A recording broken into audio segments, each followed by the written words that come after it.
Yo, what up, people? Smith and motherfucking R here today to give you Brothers Conflict episode 9 review. Okay. Oh my god. Oh my god. There's so many what the fuck moments in this shit. Like legitly, oh my god. It started off at the beginning with a holy shit, what the fuck, and then it got from oh my god to oh fucking really to really really, honestly, oh my god. No, bro, this is... I know it. I knew it was gonna happen. I've been preparing for this moment. 1, 2, 3, 4. This shit's gonna piss me off. Yeah, fuck it. Anyway, yeah, this fucking series, I know it's most likely gonna piss me off. I'm not gonna lie. I'm rocking red. Why? 'Cause my favorite character, of course, is Yusuke. That, and fuck it, why not? Cincinnati on this bitch. Fuck it, why not? Anyway. See, the thing is, this episode, it's hard to say, but I kinda liked it. But at the same time, I'm so pissed off, because where the fuck is Yusuke at? I'm gonna say that every episode until Yusuke fucking steps fuck up. Like, literally, bro, like, when I saw Yusuke this episode, it wasn't like, yeah, that's my boy Yusuke. It was, fuck you, bro. What the fuck are you doing? Just, literally, bro, step your game up. Do something, bro. Stop being a little bitch. Like, like, I mean, literally, this dude is just being a little bitch. Like, fucking, he's my favorite character, so this is go right into this shit, okay? So this episode actually was had 3 fucking confessions in it, no joke. In the second one, I can't really count it. Yeah. That's the best. You can't really count it. So I'm gonna say 2.5, because fuck it, why not? Okay, so let's go into this. It starts off, and they dropped a bombshell, like, literally fucking, like, literally blowing shit up, like, damn, whoa. Basically, we find out in the very beginning of this episode that Chi was adopted. She was adopted, and her real father is not really her father. She was adopted. Wow. Like, literally, like, out of nowhere, just, like, she's fucking walking, she gets a letter, she opens it up, adopted daughter. Like, then she goes into this whole depression state where she's just sitting in the rain. And I thought I should talk about this a little bit, because it's one of those things that's like, damn. I mean, for the storyline overall, it was like, whoa. Like, okay, so now not only is she not only related to them by marriage, but now she's not even related to her father, who's married to them. So that's like an even bigger gap between these motherfuckers over here and her. Technically speaking, that's how I saw it. Like literally. And it was a good moment, though. I liked it, because that's a legit thing that happens. Like, really, that shit happens a lot. Like, when people turn 18 and then it's like, hey, by the way, you were adopted. See you later. It's like, fucking, close the door on their ass. Like, it's one of those things. Like, I don't know. I'm not adopted, so I could not know how that feels. I never could comprehend how that feels. I could only guesstimate, but that would probably feel very bad. Be like, oh my god. So my real parents didn't want me, so she's adopted. Now, that is going to lead into another episode, possibly episode 10 or 11. But then, when she's sitting in the rain, she's sulking, she's holding the letter, and she just keeps on reading it over and over again. Adopted, adopted, adopted. Oh no, her world's falling apart. In comes fucking Natsumi. Like, yeah, like, what are you doing out here? Everybody's worried sick about you. And she's like, I'm gonna tell them that you're okay. It's like, no, I don't want to go home. So Natsumi's like, okay, why not come over to my place? Fuck it, why not? If you don't mind, why not come over? So they get over to Natsumi's place, and we get introduced to his 2 cats, which are named Tsubaki and Azua. Yeah, I fucking got the names right for once. Hell yeah. I don't think I'll fuck up any names this review for once. For once. Okay, why not? Okay, the thing is, he said that there was a story behind why he named them that. And we're not gonna probably figure that out. No, no. It could come up later if they wanted to throw something in, just add a little bit extra time to an episode, or. But I doubt that we're gonna get a full explanation on why they're named that. I doubt it. But if we do, that'll be interesting. Because these cats, and let me bring it up with other parts of the episode, these cats, it's funny, but they're acting just like Tsubaki and Nazua. Like, when he's complimenting Chi, they start biting and scratching at his legs. Like literally, like, oh, bro, get the fuck off, that's our girl. Like on some real shit, like, damn. Like, his name, and it was symbolism in a way. Fuck it, why not? Okay, and then basically it's like, go take a shower. She takes a shower, and during the time when she's taking a shower, we find out later that Natsumi was calling, of course, Louise, and basically telling them what's going on. So basically, she's gonna stay at my place tonight. So fuck. And then goes from that, she gets out the shower. She's wearing like sweats and all that. And basically, she feels like she is unneeded. And I don't know if that was a translation thing, but I think no, because that makes sense. Because she can say she's unneeded. She can't say she's unwanted. But every time she kept on saying unneeded, I just kept on getting that thing in my side, and like just constantly repeating like unwanted. But no, she isn't unwanted. She's unneeded. She feels like she's not needed in any part of this family because she doesn't feel like she's a real part of this family. She feels like she's just that adopted kid that doesn't really fit in anywhere. And Natsumi's like, no, fuck that shit.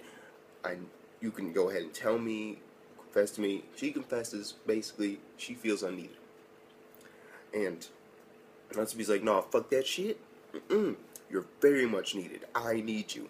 And then fucking hug, and she's, like, and first confession, I love you, fucking kiss, for a whole minute, like, literally, you can see the clock, and it's like, 11:22, and then it goes to 11:23, and then stops kissing. He's like, I know that this could cause you grief, but I have to tell you how I really feel. Confesses. And then he's about to kiss her again, but then he's like, no. I don't want it to be like this. I don't want it to be...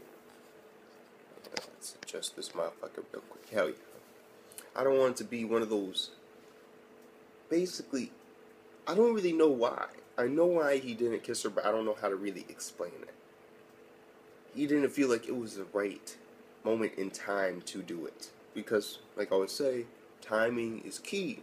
You don't just jump into some shit. It has to be perfectly well timed. And that's usually the hardest part, is finding the right timing to do things. It's usually natural. When you feel like you gotta do it, you do it. This dude's like, doesn't feel right. I can't do it right now. And basically like, okay, you sleep on the bed, I'm gonna sleep on the floor. Then she was, and of course, Natsumi was fucking sleeping on the floor, of course. And guess what? She was still sitting there awake. Like, legitly, she was just sitting there awake. She was thinking and comprehending all the stuff that's been happening to her. That's acceptable.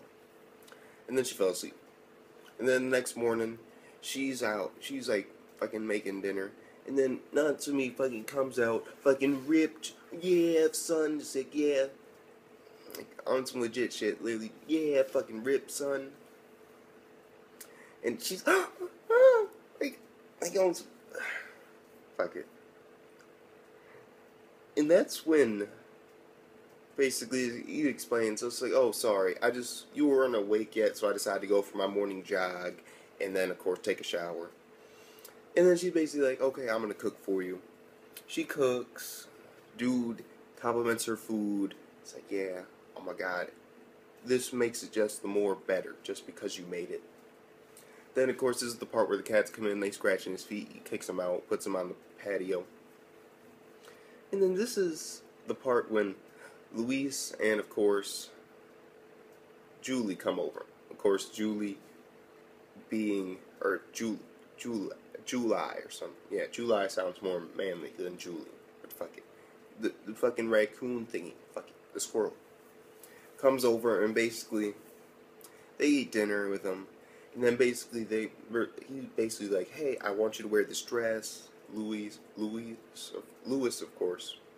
I want you to wear this dress. I mean, go ahead and do your hair also, so fuck it, why not? And basically, they admit to her that they're part of the Protect Chi Club. And then, there's also a funny scene in there where, of course, July attacks Natsume. He's like, "You fucking animal." And then, of course, Chi's explaining, no, he really helped me. And then, she's looking all good. And basically, they're eating and stuff like that, I believe. And basically, he's like, "Okay, I want to go to a boat. I want to go to the park. Why don't we go to the park?" Luis, of course. After he found out what happened about her being adopted. And basically, he's like, "Let's go take a boat ride." So the ride on the boat, of course, is just Luis and Chi. And, of course, July is watching from, like, a tree. He's a squirrel, of course. He's climbing up on a tree, like, on a branch that goes over the lake or the river. I'm going to say a lake, small little lake. Or a pond. Yeah, a pond. And then this is when I'm like, damn. Basically, we find out that Luis has been adopted this entire time. And he's trying to tell her that in the beginning it seems hard and you feel like you don't fit in, but after a while you realize that family isn't about blood relation. It's about your heart. And then he says something about, "And so I made it my home." It's like, yeah, and so I made my family my home. And what I basically translated it into is, if family means heart, and then you switch out family for heart in that other sentence, and basically home's where you make it. Your heart's where your home is. Fuck it, some shit like that. We've all heard that. It's like your home is where your heart is, and so basically it was like it was actually pretty well hidden in there too. I was like, damn, it was worded so right where you wouldn't see it if you didn't really think about it. And I actually really enjoyed that part because it got back to that whole home is where you make it. It's where the loved ones are. That's your real, true home. It'll always be your true home. No matter what happens, it'll always be your true home, where your heart takes you. And I actually like that. I did. Fuck it, why not? I can say I like that. And we find out, of course, a couple other things, like 5 of the brothers don't actually know that he's adopted because they weren't born yet when, of course, Luis was introduced to the family, because his parents, I believe, well, he was basically adopted. So, yeah, it's motherfucker. Anyway, so he's basically adopted. So what that means is he didn't really know his parents at all. He doesn't even have any memories. And then there's this other little thing about how, but he always could see the difference because all the other brothers, since they were blood related, they had these like quirks with them where they would be more like similar, like they would do things that, of course, Lewis wouldn't pick up on. Like how some brothers and stuff like that, they have like keywords that they only know, or how they think somewhat alike sometimes. Sort of like that. But then, of course, he basically tells her it's not over. And then he kisses her on the side of the cheek. And so I can't really count it. I can't, because that was more of a comfort. It wasn't really a confession, it was more of a comfort. And then, after that, they're basically sitting on a bench in the park, looking at the beautiful view. And July is basically like, "Oh, I'm so glad you're safe, Chi," and he falls asleep. And then basically Lewis explains that Julie hasn't slept all night, neither is he. They've been worried sick about you. And you can expect the same from a couple of the brothers, Chu. And then he falls asleep, and then of course she falls asleep. And it ends up being this weird, oh my god, like, no, bro. Like, when I saw this shit, I was like, really? Like, fucking really? Basically, it was a dream where July was a man. Like, the squirrel was actually a man, and basically he explained everything that happened, like about how your parents, they died in an accident when you were young, and your father, or your adopted dad, came in to save you when you were young, and he raised you like his own. He loved you. He truly did at the bottom of his heart. And I really liked it. I enjoyed it. Until the dude hugged her, or no, she hugged him, And then he's like, I love you, and kiss, and I'm like, what the fuck? Like, literally, you're gonna do a fucking squirrel before you do Yusuke? Like, literally, like, oh, I swear to God, if they don't do Yusuke, they don't at least do this motherfucker. Oh, fuck. It's gonna be done. Because, I mean, what the fuck? Like, you're gonna give a fucking squirrel a fucking confession.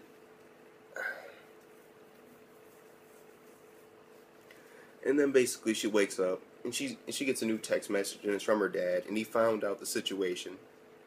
And this whole time, Natsumi's going to explain to the brothers and all them exactly what happened with Chi, and how she's adopted and all that.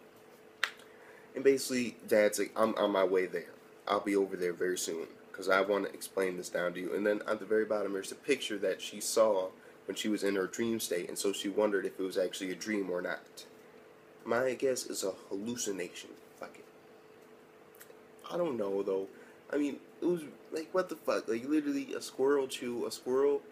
Like, I was surprised that they didn't get the little kid a confession in this episode, too, because it was like, what the fuck? Like, no.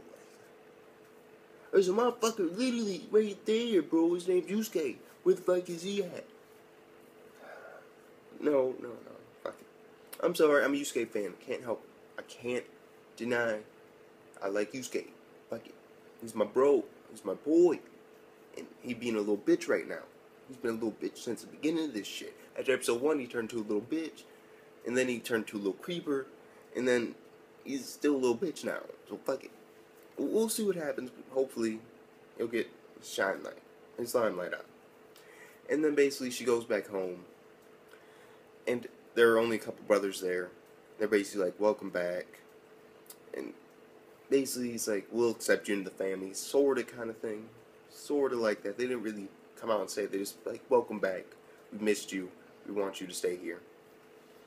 Sort of thing like that. And then one of the brothers, of course, is like, I'm going to go cook. He's like, no. Let me cook. And so, of course, Wataru has this little funny scene. Of course, I like the kid. I really do. He's like my second favorite character just because he brings that innocence to the table. I really like it. I really do. And what happens is, well, basically Wataru was saying that he wants like a hamburger steak, fucking, oh god, what do they call it? What do they call it again? A hamburger steak hot pot. Like literally, like a hamburger steak hot pot. And so she's making it. And while she's making it, there's a thing in there with, of course, Julie. And it's basically like, or July or Julie, whichever one you want to call it. And basically, he's like, it's like a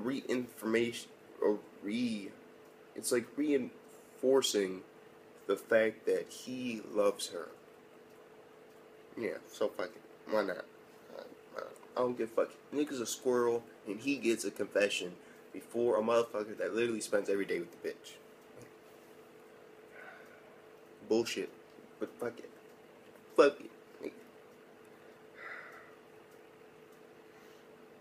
And then basically, there was something that I actually was happy to hear. For once, I was actually really like, yeah, son. Basically, she said this thing, and if how you take it, I believe she's going to try and set up the record straight with all these brothers. And of course, you gotta know it from that one motherfucker, like, I'm gonna torture your ass. Like, yeah, you better get ready for punishment for leaving. I really don't want to see it though, because I don't like it. Fuck it. The thing is, when she said that, I'm trying to, I can't exactly remember exactly what she said, but the way it was worded and the way how she said it, I believe that she's going to tell the brothers exactly what she feels about them and be like, no, I don't want to date you. I'm sorry, I don't feel the same way that you do. Because it reinforces what Natsumi said a little bit earlier, which I left out just for this occasion. It was basically like, we're all idiot brothers. You're not going to break up the family. We all have our conflict with you. We're conflict. And it goes again into, of course, brothers conflict. The title of this shit. We're idiots. But that will always be like that. So don't worry about it. And I really hope that she really lays down the law with these motherfuckers. I do. Except for Yusuke, bro. Because Yusuke literally ain't do shit, like, at all. Like, literally, he had the perfect characteristics in the beginning. Like I've said many times. He's had the very perfect characteristics. It's like, fuck it, let's scrap it. Like, literally, just let's scrap it. Let's scrap the shit. Fuck Yusuke. Yeah. Fuck you, whoever wrote this shit. You're really fucking my boy Yusuke. Like, literally. With 28 and 27 and 26 and 25-year-olds and all that other shit. But fuck it. Fuck it. And then from there, I'm actually somewhat pleased because it ended, of course, with her on a high note. And that was basically the episode. Yeah, 20-minute video, fuck it, why not? And I actually enjoyed the episode, besides the bullshit-ass confessions. Well, bullshit-ass confession. Yeah, the one. Because I could take Natsume's, fuck it, I kind of like his character, I do. Not as much as Yusuke, but he's up there, so fuck it, why not? The thing is, you can't really count Luis's because it wasn't really a confession. It was more like a comfort. Especially since it gets her on the cheek, so yeah. But the thing with Squirrel, like, what the fuck? Like, literally, what the fuck? But I'm not gonna let that judge me too much. And the fact that what she said at the very end, I have to give it. I have to. I mean, what she said at the end, it brings up so much possibility. Maybe she'll finally be like, no. It's like, Tsubaki, calm the fuck down. I don't feel the same way. Fuck you, bro. We can be brothers, but none. We can be siblings, but none less. None more. It brought the possibility of that fucking cycle happening. That's what I enjoy about the very end of this. It gave that possibility. Gave it a shroud of hope. And so even though there's that bullshitty... No, considering this type of series is how it's like a reverse harem. Fuck it. I'll give it an 8.5 out of 10. A great. It would have been a little bit higher if it, of course, the squirrel thing wasn't in there, because that was like fucking like ridiculous, like on a whole new level, like a ridiculousness. But fuck it. You see, when she says that, it brings up the possibility that she'll just shut these brothers down. And that's one of the few things that we really ever see. Of course, she won't completely shut them down. No, you can't do that. But she'll just be like, instead of being like, just getting kissed on and all that shit, she'll actually fight back a little bit and be like, no, I do not want this to happen. I want us to be siblings. Nothing more, nothing less. And that's what I like. Unless she does it to, of course, Yusuke, because I'm like, what the fuck? He hasn't even fucking confessed yet, and you're already gonna shut him down. Damn. Fuck, it was 8.5. It was great. It was a great episode. It was. I actually enjoyed it. Fuck it, why not? That being said, go ahead, comment down below what you guys thought about the episode. Like the video if you like it. If you agree with me, fuck it, why not? You disagree with me, go ahead and hit the dislike. That's my thing. If you disagree, you might as well. Go ahead and hit the dislike. If you don't agree with my opinion personally, then go ahead and hit the dislike, no problem. But if you do, go ahead and like it, fuck it, why not? And overall, subscribe for more fucking content. Oh yeah, down in the description below, there's of course Smithers R-rated, rant time, movie time, etc. Basically, link to the playlist. Those will be getting bigger as time goes on. And they're going to be in there, along with my rating system, broken down of course. And a nice little website for you guys who want to see other anime reviewers. So with that being said, it's Mr. Motherfucking R. I'll see you later, my motherfuckers.